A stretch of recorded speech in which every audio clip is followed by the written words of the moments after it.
and welcome to my channel. Today I'm going to show you how to make a simple Christmas decoration. This is a light which lights nicely in the dark, and all you need to make this light, all you need are the plastic glasses, you need the light, you need the stapler and the pins. So without further ado, let's get into it.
Now that we've helped people customize and save with Liberty Mutual, we can finally do some beach reading. We're breaking all the rules, anything we choose. Verify, live and proof, I got something new.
we've helped people customize and save with Liberty Mutual, we can finally do some beach reading.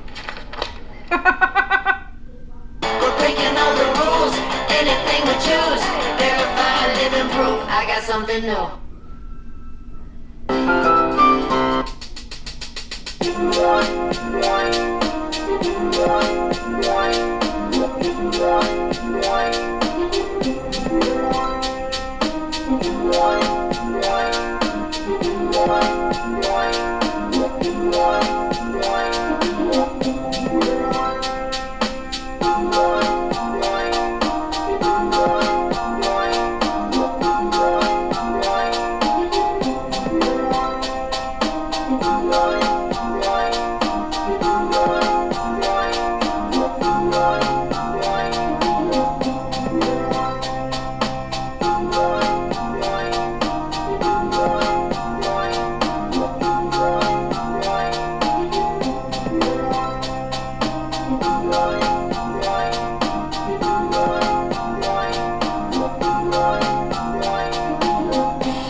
Thank you for being with me until the end of this video. Please be safe and enjoy your holidays. Merry Christmas. Bye bye for now.